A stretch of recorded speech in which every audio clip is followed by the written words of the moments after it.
শুক্র শনিবার এই ২টা দিন একটু বেশিই ব্যস্ত থাকা হয়, কারণ শুক্র শনিবারে বাজারটা করা হয়।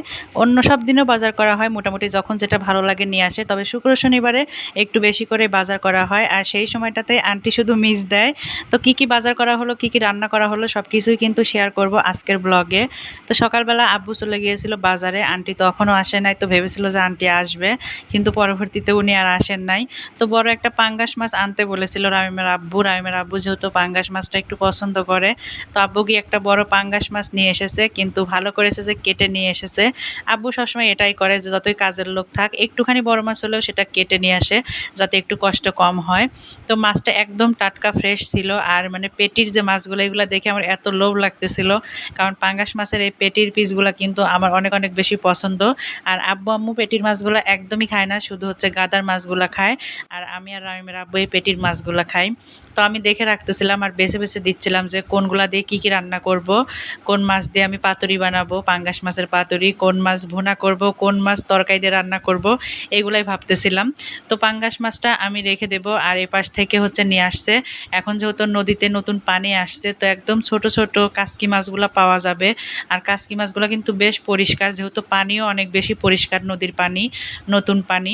তো সেই কাসকি মাছগুলো নিয়ে আসছে। এই ছোট ছোট কাসকি মাছগুলো রামিমের বাবা অনেক পছন্দ করে, পেঁয়াজ দিয়ে চচ্চড়ি করলে একটু ঝাল ঝাল করে। তো আব্বু সেই জন্য নিয়ে আসছে। আসলে সব সময় ছেলে নাতি তাদের পছন্দে আব্বু বাজার করে। আর এই পাবদা মাছগুলো রামিম কিন্তু মাছ একদমই খায় না, তবে এই মাছের যে ডিমগুলা এগুলাই খায়। তো একদম ডিম দেখে দেখে মাছ নিয়ে আসছে, যেগুলোর পেটে ডিম আছে। দুই একটাতে ডিম ছিল না, তবে বেশিরভাগের পেটেই ডিম ছিল। তো আব্বু বলতেছিল যে কাজের লোক আসে নাই, তুমি না হয় মাছগুলা হচ্ছে ফ্রিজে রেখে দাও, কালকে কেটে দেবে। কিন্তু আমি বললাম যে না, যতই হাতে সময় না থাক, বাসার সব কাজ করা লাগুক, মাছ আমি রাখবো না। তো তারপরে আমি আস্তে আস্তে টুকটুক করে বসে ফ্যানটা দিয়ে মাছগুলা কেটে নিলাম। তারপরে মাছগুলা কেটে সুন্দর করে পরিষ্কার করে ধুয়ে যে প্যাকেট করে নিয়েছি। পাঙ্গাস মাছগুলো আমি 4 জায়গায় রেখেছি, আর পাবদা মাছ এক জায়গায়, আর ছোটো মাছ এক জায়গায় রেখেছি। এভাবে রেখে আমি এখন ফ্রিজে দিয়ে দেব। আর তারপরে আমার রান্না বান্না শুরু করব। আজকে খাসির মাংস রান্না করব। আর মাংসটা আমি অনেকক্ষণ আগে ধুয়ে পানি ঝরাতে দিয়েছিলাম পরিষ্কার করে। আর মাংসগুলো কিন্তু অনেক ভালো কুরবানির মাংস, আর তেল চর্বি খুব বেশি পরিমাণেও নাই, যতটুকু আমার প্রয়োজন ততটুকুই আমি নিয়েছি। তো আদা রসুন বাটা দিলাম, আর অল্প একটু পেঁয়াজ বাটাও দিলাম। পেঁয়াজ কিন্তু যেটা আস্ত পেঁয়াজ, মানে কেটে কেটে, সরি আস্ত না, মানে কাটা পেঁয়াজ যেটা ব্যবহার করা হয়, তার সাথে একটু আমি বাটা পেঁয়াজও দেই, তাহলে আমার অনেক বেশি ভালো লাগে। আর গুঁড়া মশলা দিলাম, হলুদের গুঁড়া, মরিচের গুঁড়া, ধনিয়ার গুঁড়া, জিরার গুঁড়া, লবণ দেব, আর আস্ত মশলাগুলা দেব। আমি কিন্তু খাসির মাংস হচ্ছে অনেকে আছে গরম পানি দিয়ে ধুয়ে নেয়, তারপরে আরও অনেক প্রসেস করে যে গন্ধ লাগে নাকি। আমি কিন্তু কোনো গরম পানিতে ধুই না, কিচ্ছু না।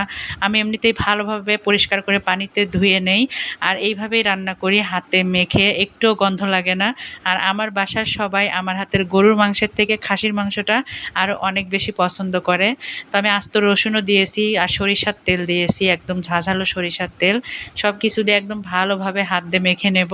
আর আমি কিন্তু খাসির মাংস এভাবেই রান্না করি। আর খাসির মাংসটা আমার সত্যিই মনে হয় যে গরুর মাংসের থেকে বেশি মজা হয় আমার হাতের খাসির মাংস।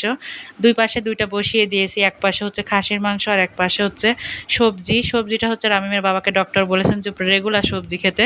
তো সবজিটা এখন বাসায় প্রতিদিনই হবে। মাঝখানে আমি রামিমকে একবার কয়েকটা খেজুর দিয়ে আসলাম, খেজুরগুলো ভিজিয়ে রেখেছিলাম, তারপরে বিচি ছাড়িয়ে দিয়েছি।